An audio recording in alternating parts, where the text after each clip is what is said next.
अनंत अनंत मैत्री की मसीहा, दया और करुणा के अवतार परम पिता परमात्मा प्रभु महावीर के चरणों में कोटि वंदन नमन।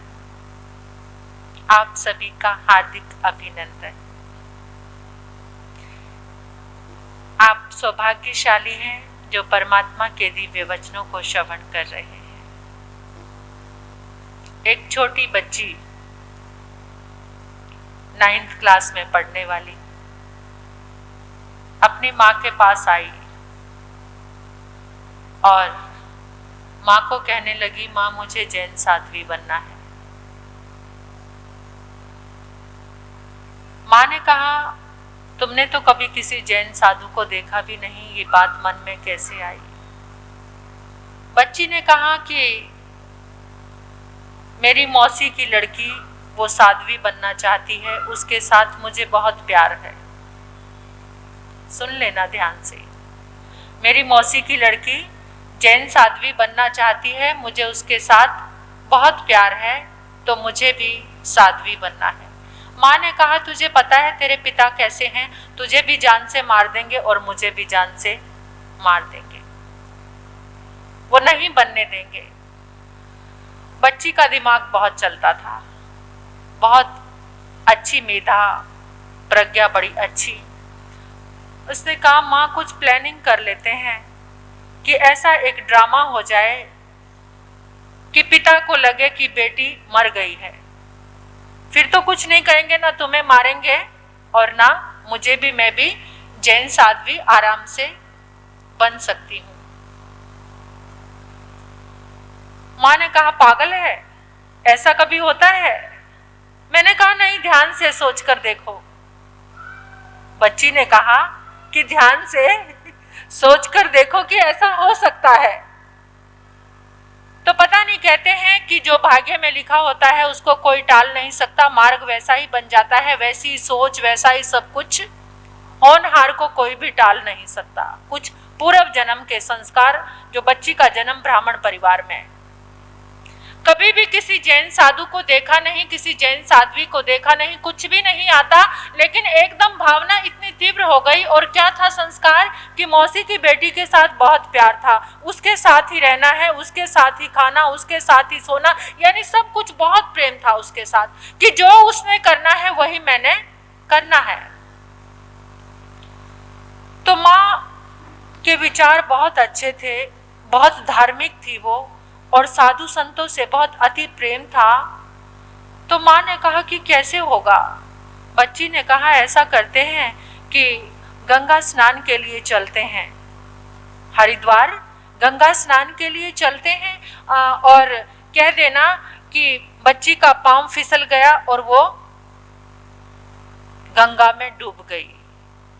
माँ ने कहा, है तो बहुत मुश्किल, लेकिन पता नहीं, जैसा होना होता है वैसे ही माँ के दिमाग में भी वो ख्याल आ गया। बेटी को अप्रिशिएट किया माँ ने इस तरीके से, ऐसा करना कोई आसान काम नहीं है। तो 9th क्लास में छुट्टियां हुई, जो गर्मी की समर वेकेशन होते हैं, उसमें कहा कि गंगा स्नान करने के लिए गए, लेकिन गए नहीं। बच्ची को लगन नहीं थी जैन संतों की, लेकिन मौसी की लड़की के साथ प्यार था और उसको लगन थी। उसने अपनी सगाई भी तोड़ दी थी, उसके मन में इतना भाव आ गया था कि उसने अपनी सगाई भी तोड़ दी थी जैन साध्वी बनने के लिए।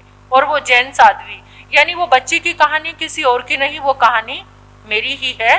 तो बड़े महाराज साहब, गुन्नी जी महाराज साहब के पास आ गए और वहां पर सबको कह दिया कि गंगा स्नान करने के लिए गए थे। बहनों की बहुत इच्छा थी ये सुनने की कि महाराज साहब अपनी बात आप सुनानी ही सुनानी है, हमें आपकी बात सुननी है कि आप कैसे जैन साध्वी बने। ये बहुत जिन शासन की एक सिर्फ पहली घटना है, शायद आज तक ऐसा कभी भी नहीं हुआ और शायद होगा भी नहीं, ऐसा भी लगता है। तो देखिए, गुन्नी जी महाराज साहब के पास आ गए, मौसी की लड़की भी आ गई और मैं भी आ गई। उधर से माँ का साथ दिया, नानी ने भी और मौसी ने भी, 3 जने हो गए साथ देने वाले। और जो मासड़ जी थे उन्होंने भी साथ दिया, मतलब उनको भी ये कहानी पता थी। उन्होंने हाँ ना कुछ नहीं किया, ना किसी को बताया, ना कुछ कहा, लेकिन वो साइलेंट रहे। तो देखिए, जैसे मरने वाले का क्रियाकर्म किया जाता है, वैसा ही क्रियाकर्म 13 दिन तक वो क्रियाकर्म चलता रहा। ब्राह्मण समाज में क्रियाकांड कुछ ज्यादा ही करते हैं, तो 13 दिन तक वो क्रियाकांड चलता रहा। और गांव से लोग, जिस स्कूल में पढ़ती थी, गवर्नमेंट स्कूल था, स्कूल की भी छुट्टी हो गई। सब टीचर, सब लड़कियां, सब घर में आ गए कि लड़की इतनी अच्छी थी, मतलब मैं पढ़ने में बहुत अच्छी थी, पढ़ाई बहुत अच्छी, 5th क्लास में भी स्कॉलरशिप, 8th क्लास में भी स्कॉलरशिप। और आपको एक बात बताऊं, मैं जिस समय मैं 8 साल की थी, संकल्प की शक्ति यहाँ पर देखना, जिस समय मैं 8 साल की थी, उस समय एक बार अचानक मेरे मन में क्या भाव आया, 8 साल का बच्चा क्या सोच सकता है, आप देखते हो। लेकिन मैं 2 साल की थी, तब से मेरे जीवन की बातें मुझे सब याद हैं। जिस समय मैं 2 साल की थी और तब से, और बात ऐसी थी, मतलब माइंड उस समय बचपन में ऐसा था जैसे कंप्यूटर माइंड होता है, जो भी बात कहते हैं सब यहाँ फिट हो जाती थी, मतलब बहुत अच्छी बुद्धि थी। तो उस समय 8 साल की बच्ची ने, मैंने मन में क्या सोचा कि मैं मर के देखना चाहती हूँ, मेरे मरने के बाद कौन सबसे ज्यादा रोता है। ये सच्ची बात बता रही हूँ मैं आपको बैठकर इस पार्ट पे, कि मैं 8 साल की थी और मैं सोचती थी कि मैं मर के देखना चाहती हूँ कि मेरे मरने के बाद सबसे ज्यादा कौन रोता है। तो उस समय मैंने सोचा कि मैं दरवाजे के पीछे छिप जाती हूँ, सब जने मुझे ढूंढेंगे, जब मैं नहीं मिलूंगी तो सब सोचेंगे मर गई, बच्चा तो इतना ही सोच सकता है, सब सोचेंगे मैं मर गई हूँ। और फिर मैं दरवाजे के पीछे से झांक कर देखूंगी कि मेरे मरने के बाद सबसे ज्यादा कौन रो रहा है। और ये छोटे 8 साल का लिया हुआ संकल्प कब पूरा हुआ, जिस समय मैं 13 साल की थी। तो उस समय मुझे बड़े महाराज साहब के पास छोड़कर चले गए। वहां मरने का जो क्रियाक्रम, सबको यही लगा, पड़ोसियों को, सबको, कि लड़की मर गई। 13 दिन तक एकदम शोक सभा वो घर में करते रहे। तो मेरी मम्मी आई, मैं एक तरफ उनको लेकर गई और चुपचाप में पूछने लगी, मम्मी मेरे मरने के बाद सबसे ज्यादा कौन रोया था।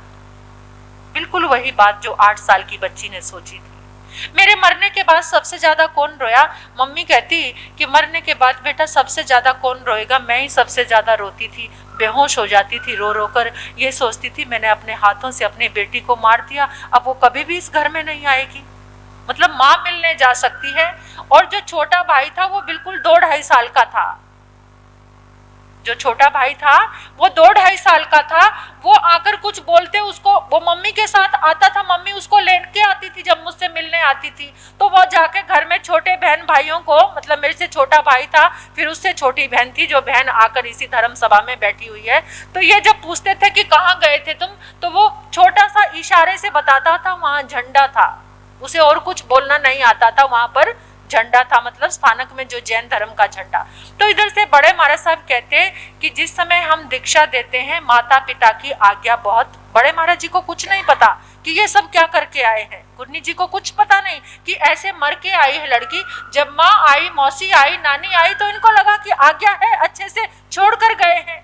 तो इन्होंने मुझे कहना कि जिस समय दीक्षा लेते हैं माता पिता की आज्ञा होती है। जब इन्होंने ऐसा कहना, मेरे पांव के नीचे से जमीन खिसक जाती थी कि पिता और आज्ञा, पिता के लिए तो पूरा ड्रामा किया है कि लड़की मर गई है। तो फिर क्या हुआ, एक दिन गुरनी जी महाराज साहब ऐसे ही, मतलब मुझे कुछ कह रहे थे कि जब तक पिता की आज्ञा नहीं होती तब तक दीक्षा नहीं दी जाती। तो मैंने एकदम सोचा कि इनको सब कुछ बता देती हूँ। मैंने रोते रोते इनको सारी कहानी, कोई बात नहीं वो बच्चा है अपना काम कर रहा है, आप मेरी बात सुनो। तो देखिए मैंने रो के सब कुछ बता दिया कि मैं घर से मर के आई हूँ, और मुझे डर भी लगा, अब ये मुझे कहीं घर में यहाँ से निकाल ना दे, यहाँ से जाऊंगी कहाँ, इतनी छोटी बच्ची तो थी, घर से मर गई हूँ और यहाँ से इन्होंने भी भेज दिया तो मैं कहाँ जाऊंगी। लेकिन इन्होंने मुझे कोई सांत्वना नहीं दी कि कोई बात नहीं तू रो मत, हम रखेंगे। ये भी सब असमंजस में पड़ गए। ऐसी कहानी सुनकर सारी साधवियां बैठकर मीटिंग करने लगी। ऐसा अजीब केस कि लड़की मर के आई है, पिता की आज्ञा नहीं, दीक्षा किस तरीके से दी जाएगी। चलो बात आई गई होगी। मैं नीचे बाथरूम में नहाने जाती थी तो वहां जाके जोर से रोने लगी, क्योंकि किसी ने भी सिर पे हाथ नहीं रखा कि कोई बात नहीं तू घबरा मत। तो मैं नीचे जाके जोर जोर से रोने लगी। अब एक महाराज जी पानी लेकर आए थे, वो पानी लेकर जब सीढ़ियां चढ़ रहे थे तो मेरी सुबकने की आवाज सोची, उन्होंने सोचा कि लड़की का मन नहीं लग रहा और ये तो इसका मन उचाट हो गया। इन्होंने मुझे पूछा कि तेरा मन नहीं लग रहा, बाथरूम में रो रही थी। मैंने कहा नहीं, मैं तो इसलिए रो रही थी, कभी आप मुझे यहाँ से भी भेज दो, मैं घर से तो मर चुकी हूँ, अब यहाँ से आपने निकाल दिया तो मैं कहाँ जाऊंगी। मतलब मुझे कुछ समझ नहीं आ रहा था, बस मैं रो रही थी। इन्होंने कहा नहीं कोई बात नहीं, रो मत, जो भी होगा देखा जाएगा, पहले हमारा काम है तेरे पिता से मिलाना। मैंने कहा ये तो बहुत मुश्किल काम है, पापा तो मुझे 1 मिनट भी यहाँ छोड़ेंगे नहीं और यहाँ से ले जाएंगे। बहुत कठोर थे वो, और एकदम वो कट्टर ब्राह्मण थे, मतलब वो नहीं छोड़ सकते थे मुझे यहाँ पर। तो उसके बाद उसने खुशियों का हॉर्न बजाना शुरू कर दिया। हाँ, तो जिस अंबाला में, ये 86 की बात है, अंबाला में प्रवर्तक पद की चादर थी और 17 दीक्षा का कार्यक्रम था, आप लोगों को याद होगा। तो गुरनी जी महाराज साहब ने विहार किया। बड़े महाराज जी ने कहा कि तुम घूम कर विहार करना, रास्ते में गन्नौर, मेरा जो अभी मेरे माता पिता पारिवारिक जन जहां पर रहते हैं वो गन्नौर है सोनीपत के पास, कि तुम वो रास्ते में जगह आए वहां से उसको छोड़ देना। तो मेरठ से होकर, ऐसे यूपी से होकर के, हाँ मेरठ गए थे, तो मेरठ से होकर के ये हथवाला वगैरह ऐसी जगह पर गुन्नी जी महाराज साहब आए थे।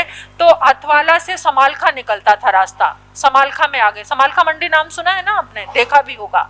तो समालखा में आ गए। मैं किसी के घर नहाने गई हुई थी, नहाकर जब वापस आई तो मतलब बाल खुले हुए थे। सामने से बाइक पे हमारा पड़ोसी, उसने मुझे देखा और वो जोर से चिल्लाने लगा। उसको तो शॉक हो गया कि मरी हुई लड़की मिल गई। एकदम वो कहता मुन्नी मुन्नी मुन्नी बात सुन।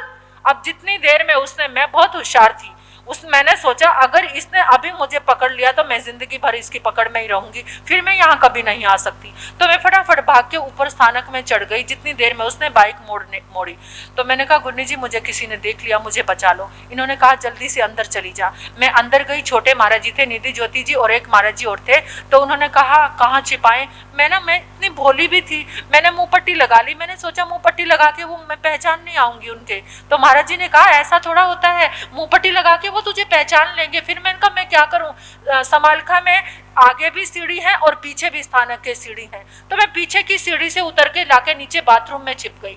अब बाथरूम में छिपकर मुझे ध्यान आया कि वो पूरा स्थानक ढूंढेगा और बाथरूम में भी उसने मुझे ढूंढ लिया तो वो पकड़ कर ले जाएगा। मैं बाहर निकल गई, बाहर निकली और जाकर किसी अजैन के यहाँ पर जाकर बैठ गई। अब उसने आया और आकर कहने लगा कि यहाँ पर हमारे पड़ोसी की लड़की आपके पास आई है, मैंने उसको सीढ़ी चढ़ते देखा है। गुरनी जी ने कहा यहाँ पर तुम्हें लड़की नजर आती है तो ले जाओ। मतलब इन्होंने भी मिश्रित एक झूठ बोला। तो फिर उसके बाद जब लड़की नहीं मिली वो सिर हो गया। लड़की को मैंने यहाँ आते दिखा, 6 महीने पहले वो पानी गंगा में डूब के मर गई थी, लड़की आपके पास है। उसने क्या किया, पूरी मार्केट इकट्ठी कर ली, पूरा बाजार इकट्ठा कर लिया। सुदर्शन लाल जी महाराज साहब के पास, ये सुंदर मुनि जी के पास सुशील मुनि जी संत है। तो उस समय सुशील मुनि जी को, उस लड़के को भी वैराग लगा हुआ था, वो नीचे स्थानक में ही रहता था। तो गुरनी जी ने कहा वहाँ की सारी बरादरी इकट्ठी होगी, बड़े महाराज जी किसी को भी जानते नहीं, किसी से पहचान नहीं। तो गुरनी जी ने कहा कि कैसे इससे निपटूं। उसने कहा इन्होंने चोरी से लड़की रखी हुई है, हमारे पड़ोसियों की लड़की थी, वो गंगा में डूब गई थी, वो इनके पास है और जानबूझ के मना कर रहे हैं, लड़की को ढूंढो, मेरी मदद करो आप लोग, लड़की को लेकर जाना है उसके परिवार में। तो गुरनी जी ने वहां के अध्यक्ष को कहा कि देखो इसकी नानी की, मौसी की और माँ की आज्ञा है, हमें नहीं पता कि वो लड़की ऐसे डूबकर या मर के हमारे पास आई है। तो सुशील कुमार जो लड़का था उससे भी बात की कि आपको मदद करनी चाहिए। तो अध्यक्ष तो अपनी साध्वियों की फेवर में ही होंगे, जब उनको सत्य पता चला तो किसी तरीके से उस आदमी को भेज दिया। अब अगले दिन, अब फिर रात के 11 बज गए तो मैं, अब ये इनको चिंता हो गई कि मैं कहाँ पर हूँ। मैं 11 बजे तक, मुझे आज तक याद नहीं कि वो पड़ोस में जो अजैन का घर था मैंने उनसे क्या बात की। 11 बजे मैं आई, गुरनी जी ने ऊपर से ही मेरा एक ड्रेस थी, सूट थी, वो मुझे दिया और कहा जल्दी से नौकर के साथ यहाँ से तू दिल्ली चली जा बड़े महाराज जी के पास, बहुत मुश्किल आ गई है, अगर इन लोगों के हाथ में चली गई तो आना बहुत मुश्किल हो जाएगा। तो मैं गुरनी जी के पास 3:30 बजे रात को पहुंची। रात को 3:30 बजे पहुंची मोहन माला जी महाराज साहब के पास। वो मुझे कहते अभी बैठ, तू इतने बजे रात को और एक सेवक के साथ आई है, इतने पुराने समय की बात है। तो वो भी घबरा गए, बात क्या। मैंने कहा ऐसे मुझे किसी पड़ोसी ने देख लिया। तो उन्होंने कहा कि तू ऐसा कर, अभी बैठकर अपने पापा को चिट्ठी लिख दे कि मेरी माँ और नानी मुझे यहाँ पर छोड़कर गई हैं। और मैं इतनी समझदार, लेकिन उनके व्यक्तित्व का इतना प्रभाव कि मैं उनके सामने कुछ बोल नहीं सकती थी कि मैं लेटर नहीं लिख सकती। मैंने मैंने लेटर नहीं लिखा, क्योंकि मेरे दिमाग में एक ही बात आई, मेरे पापा आकर मेरी मम्मी को जान से मार देंगे और मुझे यहाँ से ले जाएंगे, इतना बड़ा धोखा वो बर्दाश्त नहीं कर पाएंगे। तो मैंने लेटर नहीं लिखा। और उधर से क्या हुआ, गुरनी जी ने वहां से, मतलब मेरी माँ और नानी वहां पर आई और उन्होंने कहा, महाराज साहब मैंने इतनी कुर्बानी करके लड़की को दिया, आपने ये क्या किया, इस रास्ते में क्यों आ गए, कहीं और चले जाते, जो भी उन्होंने कहना था अपने मन की बात कही। इन्होंने अगले दिन वहां से विहार कर दिया।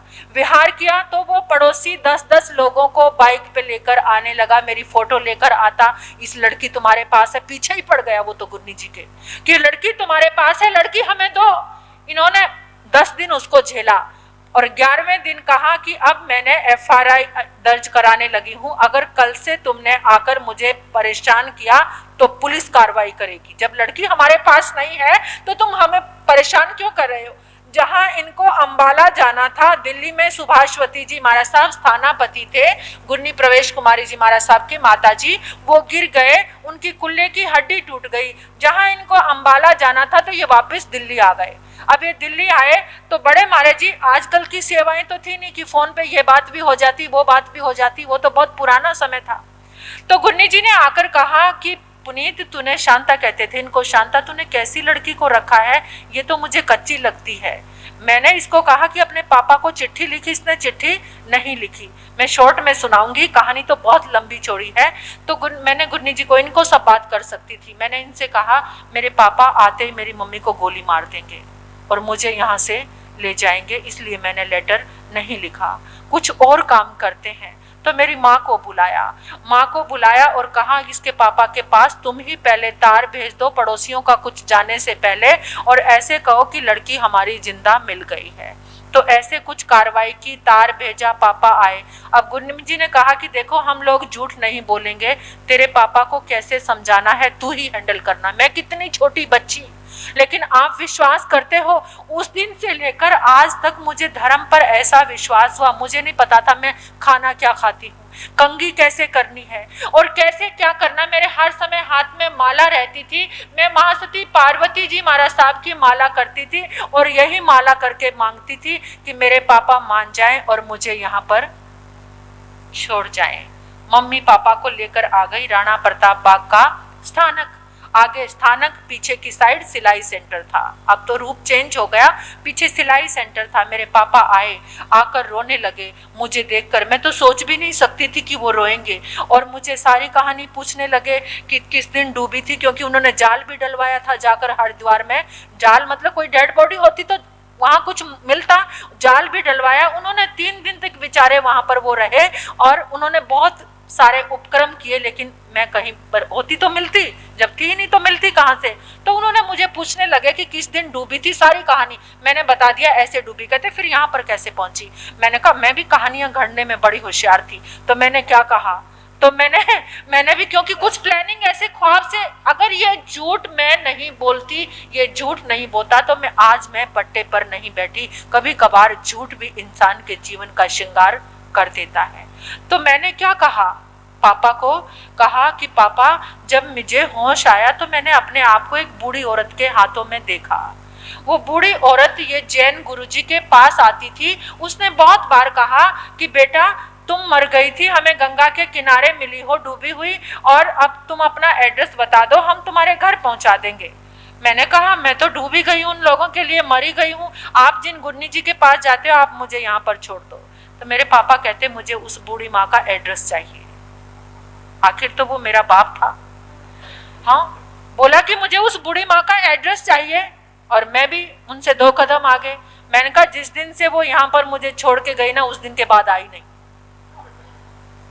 जिस दिन से मुझे यहाँ पर छोड़कर गई है उस दिन के बाद वो यहाँ पर आई नहीं। मुझे नहीं पता वो कहाँ। उन्होंने मेरा इलाज भी कराया, कान में पानी, इधर पानी, अंदर पानी भर गया था। मुझे कितने दिन तक उन्होंने मेरा इलाज कराया, बड़ा झूठ बोल दिए मैंने। तो पापा कहने लगे अब तुम घर चलो बेटा। मैंने कहा पापा मुझे यहाँ पर रहते, मुझे विश्वास नहीं था कि ये सब बातचीत होगी बीच में। मुझे तो ऐसा लग रहा था कि वो मेरा हाथ पकड़ेंगे, घसीटते हुए ले जाएंगे, लेकिन ऐसा कुछ भी धर्म के प्रताप से नहीं हुआ। मैंने कहा पापा मुझे 6 महीने हो गए इधर आए हुए, और लोग क्या कहेंगे, आपका ब्राह्मण समाज आपके और बच्चों की भी शादी नहीं होंगी। सब ये कहेंगे कि लड़की 6 महीने कहाँ रह के आई है। उनको नहीं पता कि जैन धर्म इतना पावन और पवित्र है। तो कैसे ना कैसे वो मेरी चर्या पूछते रहे, वहां छोड़ने के लिए वो तैयार हो गए। और ऐसी स्थिति हो गई थी, पता है, घर में भाई कोई स्कूटर लेकर आता था तो कहते थे लड़की को बेचकर स्कूटर ले आए, लड़की को बेचकर ये कर दिया। मतलब ऐसे लोग ताने देते थे, ऐसा समाज था वो। तो मैंने एक ब्लाइंड खाली पेपर लिया, ये सब गुन्नी जी ने मुझे सिखाया था कि ऐसा करना, एक खाली पेपर पे साइन करवा लो। मैंने खाली पेपर पे साइन करवाए। मैंने कहा कभी भी कुछ जरूरत पड़ सकती है मेरी पढ़ने के लिए या कुछ भी, तो आप इस पे साइन कर दो। धर्म का प्रभाव था, उन्होंने साइन किए और मैंने लिख दिया कि अगर मेरी बेटी जैन साध्वी बनना चाहती है तो मेरी तरफ से आज्ञा है, क्योंकि वो साइन चलने दीक्षा में बहुत जरूरी थे। अब पापा मम्मी तो चले गए, लेकिन गांव के लोगों को पता चला, क्योंकि मेरे पापा के जो चाचा वगैरह थे वो गांव के सरपंच थे, उनको पता चला कि लड़की जैन धर्म में दे दी। वो कहते हमारी नाक कटा दी, लड़की जैन धर्म में दे दी, उस पति पत्नी को मार के आएंगे हम और पूछेंगे कि लड़की कहाँ पर है।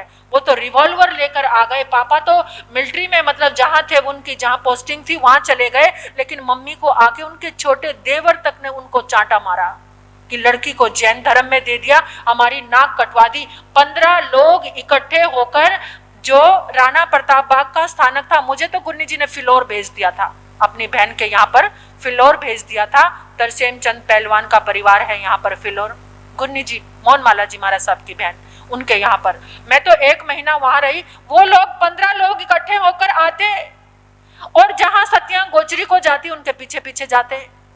बाथरूम, लैट्रिन और जो अलमारियां उन तक में देते। 15 दिन तक वो लोग फुटपाथ पर पड़े रहे मुझे ढूंढने के लिए, लेकिन मैं उनको नहीं मिली। कहानी यहाँ से खत्म हुई। वो मेरे मम्मी पापा के पीछे पड़ गए मेरा ध्यान छोड़ करके, लेकिन मैं उनके हाथ नहीं लगी। तो फिर गुन्नी जी के मन में आया कि अब दीक्षा करानी है। और मैं सिर्फ 8 महीने वैरागन रही। इन 8 महीनों में मैं जो नाची हूँ, जो घूमी हूँ इधर उधर, मतलब मेरा दिल ही जानता है कि मैं 8 महीने कितना परेशान रही। और मेरा इतना ज्यादा तीव्र अभिलाषा थी दीक्षा के लिए। मैं ऐसे बैठती थी तो मैं ऐसे सोचती रहती थी कब मेरी किस्मत में ये पट्टा नसीब होगा। मुझे एक एक दिन भारी लगता था। अब गुन्नी जी ने दिल्ली सदर बाजार में बात की, कोई समाज दीक्षा देने को तैयार नहीं बिना माता पिता की आज्ञा से। तो वहां पर, और मतलब साधु समाज भी कुछ बीच में ऐसा था कि लड़की के माता पिता नहीं ऐसे दीक्षा, क्योंकि शोर तो थोड़ा सा मची गया था, ऐसे लड़की मर गई है, क्योंकि कोई पड़ोसी कहीं पहुंचता होगा, कहीं साधु संतो जहां भी जैन साधु साध्वी को देखते होंगे उनके पास पहुंच जाते कि लड़की ऐसे डूबी थी। आपके पास कितने कितने ग्रुपों में जाके उन्होंने मुझे ढूंढा, लेकिन मैं कहीं पर भी उनको मिली नहीं। तो मेरी दीक्षा रख दी। सदर बाजार का जो समाज गुन्नी जी का भक्त, वो कहते महाराज साहब दीक्षा तो कर देंगे, हमारे पास कोई पैसा नहीं है।